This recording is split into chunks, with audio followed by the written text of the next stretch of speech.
In a world built on trust, one woman's loyalty became the foundation of her greatest betrayal. The sun beats down heavily on the bustling street of furniture. Sweat dripped from Ezinne's brow as she lifted yet another bag of cement onto the delivering platform. She was barely 20, slender, quiet, but remarkably focused.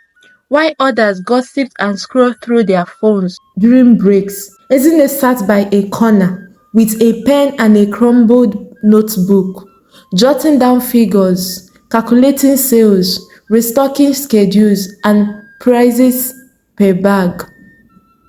She wasn't just there to earn a living, she was there to learn.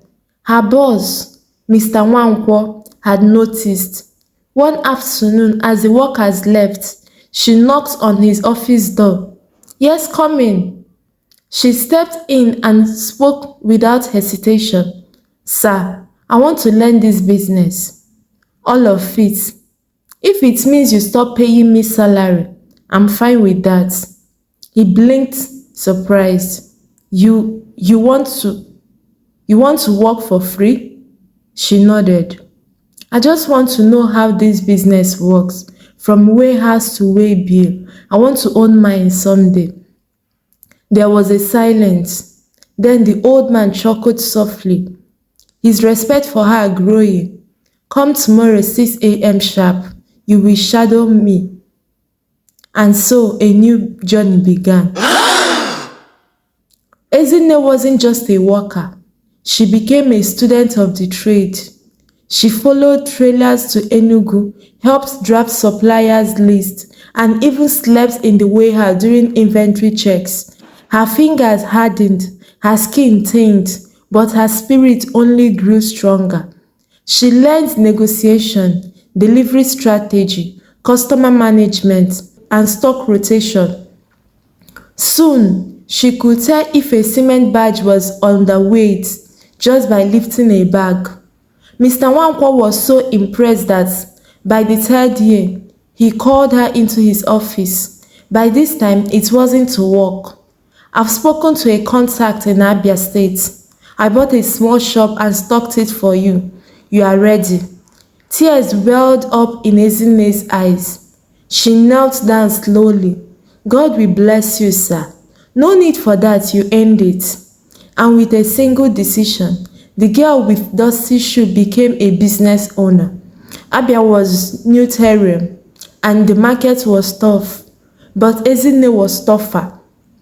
She worked day and night, sleeping on a mattress in the back of her shop. Her clothes smelled of dust and cement. Her hands never quite clean, but business was booming. She built a customer base from scratch, memorized her top client's birthday, and gave bonuses when least expected. Within 2 years, she was recognized as a major distributor of Eagle Cement, a top Nigerian brand. People called her the Cement Queen, but success didn't change her.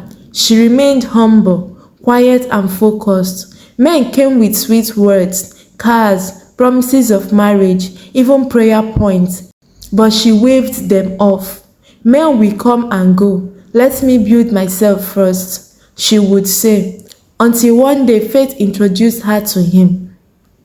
Ogazi was an old friend to Ezinne, loud, lively, always full of gist. She often visited Ezinne and even helped her style her hair during slow days. They became close. One day, Ogazi invited Ezinne to Umuahia to see her elder sister who had survived a major surgery. At the hospital, they met him, tall, soft-spoken, respectful. He had eyes that rarely blinked and a smile that made even nurses pause. "This is my brother," Ogazi said. Ezinne smiled politely. He asked for her number. She declined. He asked again. She refused. "I don't mix love and friendship," she said. But Ogazi encouraged her. "He's a good man. He respects women. Give him a chance." Against her better judgment, Ezinne agreed. He was caring, called every morning, visited her shop with snacks, praised her work ethics. Ezinne found herself slowly falling. Whenever they had issues, she ran to Ogazi, who always took her side. He's just stubborn, Ogazi would say, but he loves you. Then the money request came. He needed 500,000 to start a business. She gave it. A month later, he needed another 500 to buy stock. She gave it. No questions asked. Later, he claimed he needed a new warehouse. 1.3 million, he said. I've already found one in a good location. I can only afford 1 million, Ezinne said. I will give you 1 million and you will have to source the rest. He introduced her to his village people. Elders welcomed her with kola nut and palm wine. They said, our son has found a jewel. Ezinne smiled quietly, imagining wedding bells. Valentine's Day arrived. Ezinne bought him a nice watch, made plans for dinner, but his number didn't go through. Neither did Ogazi's. She tried for 2 days straight. Nothing. On the third day, they called her back. It was network wahala, he said. To make it up for you, he invited her to dinner. It was cozy, candlelight, with a slow music. She felt special until the dizziness kicked in. She collapsed gently into sleep, or what felt like it. By morning, she woke up on his bed, disoriented, aching. She was undressed. What happened? She whispered. You are mine now, he said. I'm going to marry you, so what's the big deal? Tears peeled down her cheeks. He had kept herself for this? A few weeks later, Ezinne went to her salon to braid her hair. Her young apprentice, Ngozi, began to cry mid-comb. Auntie, I've been carrying this for days. Ezinne looked up. What is it? It's about your boyfriend and my auntie Ogazi. Oh, the siblings. Ngozi sobbed harder. They are not siblings, ma. They are husband and wife. Their wedding is this Saturday. Ezinne froze. Ngozi pulled out the wedding invitation, called her sister that had the surgery. She will tell you. Ezinne died. The sister picked up happily. Ezinne, I've been asking my brother about you. He just keeps saying you are fine. He never mentioned you two are even close. Ezinne dropped the phone. Her world turned silent. The sister arranged a family meeting quietly. She didn't tell Ogazi or her husband what it was about. When they arrived and saw her, Ogazi stood up. What are you doing here? You want to steal my man now, Abi? Ezinne didn't argue. She looked around the room, her voice breaking. I did nothing to deserve this.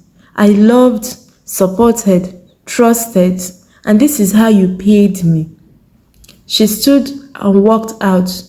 The room was quiet. 5 years passed. No child, no joy.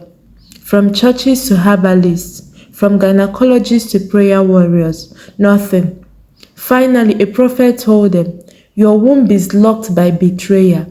You stole from a woman who loved with a pure heart. Until she forgives, your house will remain empty. They wept and returned to the woman they had broken. They knelt before Ezinne, trembling. Forgive us, please. Ezinne stared at them. Her eyes distanced. I lost my innocence, my trust, my time, my peace. She paused. If you want my forgiveness, then let him divorce you, Ogazi. Let him marry me just as he promised. Silence. They broke down. Ezinne stood up. Today my empire stretches across 3 states. My heart bears scars, and my crown remains untouched. The only time you can talk about forgiveness is if you either return my pride you took from me without my consent, or divorce that thing you call your wife and marry me. Ogazi turned to her husband with tears in her eyes. Was that part of the plan too?